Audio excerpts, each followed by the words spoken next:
नमस्ते दोस्तों, मेरा नाम है सुलेखा। आज इस वीडियो में मैं आपसे शेयर करूंगी गमला भरने का सही तरीका।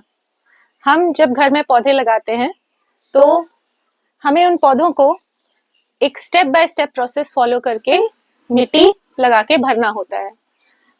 ये क्यों जरूरी है? ताकि हमारे पौधे अच्छे से ग्रो कर पाए।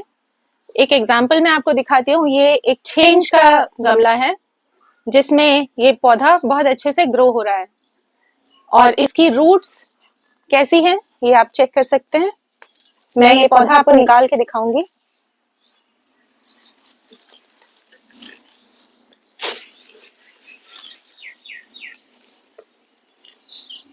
ये देखिए, इस पौधे की खास बात आप नोटिस कीजिए कि इस पौधे की रूट्स इस गमले के बॉटम तक गई हुई हैं और कितना अच्छा रूट्स का एक जाला हमें बना हुआ दिखाई दे रहा है बॉटम में। ये इसलिए है क्योंकि इसने कुछ गमले में मिट्टी और पौधा लगाने से पहले मैंने कुछ स्टेप्स फॉलो किए हैं। सबसे नीचे कुछ लगाया है, फिर ऊपर कुछ और लगाया है, फिर मैंने पौधा लगाया है। अगर आप डायरेक्टली नीचे कुछ मिट्टी के गमले के टुकड़े रख के मिट्टी भर के सीधे पौधे लगा देंगे तो आपको इतना अच्छा रूट्स डेवलप किया हुआ नहीं दिखाई देगा।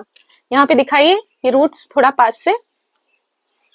यही वजह है कि आपके पौधे बहुत लंबे समय तक बहुत अच्छे से ग्रो करते हैं, भले ही आपने कितना भी साइज का गमला लिया हो। तो चलिए मैं आपको दिखाती हूँ गमला किस तरह भरना चाहिए। गमला भरते वक्त कुछ बातों का जो ध्यान रखना होता है। सबसे पहले तो आप ऐसा गमला लीजिए जिसमें बहुत सारे ड्रेनेज होल्स हो। जैसे आप देख सकते हैं इस तरह के पॉट्स को नर्सरी पॉट्स कहा जाता है। ये सबसे छोटा 6 इंच का है और इसमें बहुत सारे साइजेस आते हैं, जैसे 8 इंच, 10 इंच, 15 इंच। तो इसकी खासियत ये है कि इसमें ड्रेनेज बहुत अच्छा होता है क्योंकि इसमें ड्रेनेज होल्स बहुत सारे दिए हुए हैं। जैसे इस गमले में 12 ड्रेनेज होल्स दिए हुए हैं।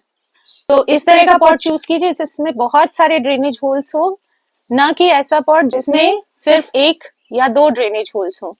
क्योंकि जितने ज्यादा आपके पॉट के बेस में ड्रेनेज होल्स होंगे उतना आसानी से पानी निकल सकेगा, वाटर लॉगिंग नहीं होगी।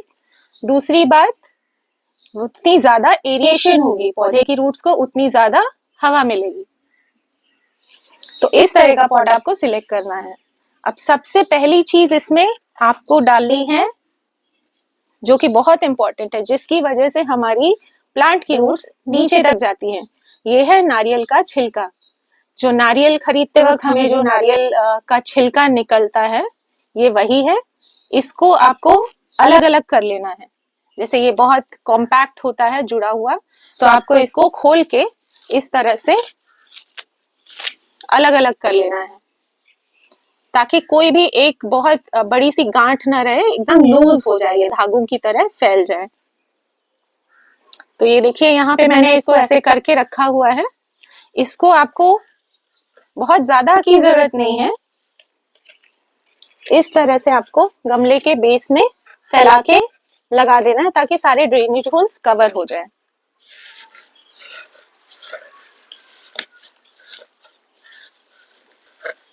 इस लेयर को हम बोलते हैं ड्रेनेज लेयर। इसके बाद जो दूसरी चीज आपको ऐड करनी है वो है सूखे हुए पत्ते। ये सूखे हुए पत्ते आपको किसी भी पेड़ के सूखे हुए पत्ते आप ले सकते हैं। आप कहीं से भी कलेक्ट कर सकते हैं, किसी पेड़ के नीचे गिरे हुए होंगे या आपके गार्डन के खुद के जो साफ सफाई में जो आपके सूखे पत्ते निकलते हैं। इन सूखे पत्तों को आपको इस तरह से क्रश करके चूरा बना लेना है।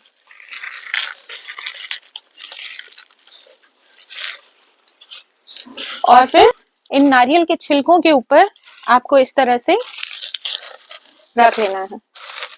तो ये 2 चीजें हमने इसमें डाल दी।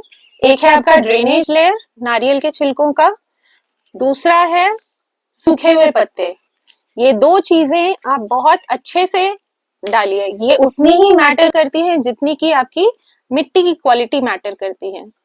क्योंकि सूखे पत्ते जो है वो गलते रहेंगे धीरे धीरे, एक स्लो रिलीज फर्टिलाइजर का काम करेंगे। ये 6 महीने 8 महीने तक धीरे धीरे डिकम्पोज होते रहते हैं और अपनी न्यूट्रिशन जो है वो पौधे को देते रहते हैं। पौधे की जड़ों को इससे एक तरह की खाद मिलती रहती है, तो आपको बार बार पौधे में खाद देने की भी जरूरत नहीं होती है। दूसरा, नारियल का जो छिलका है उसकी एक प्रॉपर्टी है कि वो पानी को बहुत अच्छे से रिस्टोर करके रखता है, तो आपके पौधे में हमेशा मॉइस्चर बना रहता है और उसी मॉइस्चर को पाने के लिए पौधे की जो रूट्स हैं वो प्लांट के पॉट के बॉटम तक जाती हैं, जैसे कि मैंने आपको उस प्लांट में दिखाया था। तो ये स्टेप फॉलो करने के बाद आप अपनी अच्छी वाली मिट्टी इसमें भर सकते हैं। इस तरह की लूज सॉइल आप बनाइए जिसमें कि आपकी गार्डन की सॉइल हो, और इसमें आप चाहे मौसम के हिसाब से गर्मी में पौधे लगा रहे हैं तो थोड़ी कोकोपीट भी डाल सकते हैं, वर्मी कंपोस्ट ऐड कर दीजिए या जो भी तरह की खाद आप यूज करते हैं। अगर आपकी सॉइल बहुत ज्यादा क्लेई है तो आप उसमें थोड़ा सा सैंड मिला दीजिए, नहीं तो नॉर्मल सॉइल और फर्टिलाइजर कोई भी वर्मी कंपोस्ट या गोबर की खाद डालना ही काफी होता है। इसके बाद आप जो भी पौधा अपना नर्सरी से लेके आते हैं उसको इसमें लगा के दबा दीजिए। तो इससे नतीजा ये होगा कि आपको आपके पौधा की इतनी सुंदर रूट्स बनेंगी। हम कई बार क्या करते हैं कि खाद देते रहते हैं पौधे को, पानी देते रहते हैं, लेकिन वो सारा वो पौधे को मिल नहीं पाता अच्छे से, क्योंकि उसकी रूट्स जो हैं वो बंधी हुई रह जाती हैं। तो इस तरीके से आप गमला फिल करेंगे तो आपकी रूट्स हमेशा ग्रो होती रहेंगी, पौधे को हमेशा नीचे से मॉइस्चर मिलता रहेगा, हवा मिलती रहेगी। आई होप आपको ये वीडियो पसंद आया तो लाइक कीजिए और शेयर कीजिए। Thank you.